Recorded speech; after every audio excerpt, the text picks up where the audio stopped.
Autism എന്ന് പറയുന്നത് നമുക്ക് ഒരു 2 വയസ്സ് വരെയൊക്കെ ചിലപ്പം തിരിച്ചറിഞ്ഞുകൊള്ളാൻ പറ്റിക്കൊള്ളണമെന്നില്ല. Okay. അല്ലെങ്കിൽ ഒരു 1.5 വയസ്സ് വരെയൊക്കെ ആ കുട്ടികളെ കാഴ്ചയിൽ വളരെ നോർമൽ ആയിരിക്കും അതെ.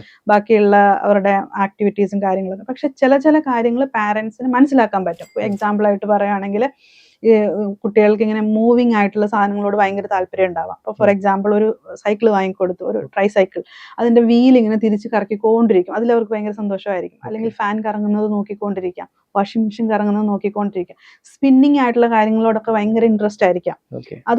അത് നമ്മൾ ചിലപ്പോൾ നോട്ടീസ് ചെയ്യപ്പെടണമെന്നില്ല. അത് നമുക്ക് മനസ്സിലാക്കാൻ പറ്റുന്ന, അതുകൊണ്ട് നമുക്ക് ഓട്ടിസ്റ്റിക് ആണെന്നും പറയാൻ ഇത് പറ്റത്തില്ല. പറഞ്ഞപ്പോ എനിക്കൊരു ടെൻഷൻ, ബിക്കോസ് ചെറിയ കുട്ടികൾക്ക് ഫാൻ നോക്കി അല്ല, അങ്ങനെയല്ല. അവർക്ക് ഈ വീലൊക്കെ കിട്ടിയപ്പോ ഒരു ചെറിയ വണ്ടി വാങ്ങിക്കൊടുത്തു, അതിന്റെ ടയറൊക്കെ ഉണ്ടെങ്കിൽ അതിങ്ങനെ കണ്ടിന്യൂസ്ലി അത് കറക്കിക്കൊണ്ടിരിക്കാൻ. ചെയ്തോണ്ടിരിക്കും. പിന്നെ ലൈനപ്പ് ചെയ്യുക ടോയ്സ് ഒക്കെ, അത് വെച്ച് ക്രിയേറ്റീവ് ആയിട്ട് കളിക്കുക എന്നുള്ളതിനേക്കാൾ കൂടുതൽ അതിങ്ങനെ ലൈനപ്പ് ചെയ്ത് വെക്കുക, Okay. പിന്നെ ഒരേ പാറ്റേൺ ഫോളോ ചെയ്യുക, അങ്ങനെയൊക്കെയുള്ള ചെറിയ ചെറിയ കാര്യങ്ങൾ ചെറുതിലേ തന്നെ നമുക്ക് മനസ്സിലാക്കാനായിട്ട് പറ്റും.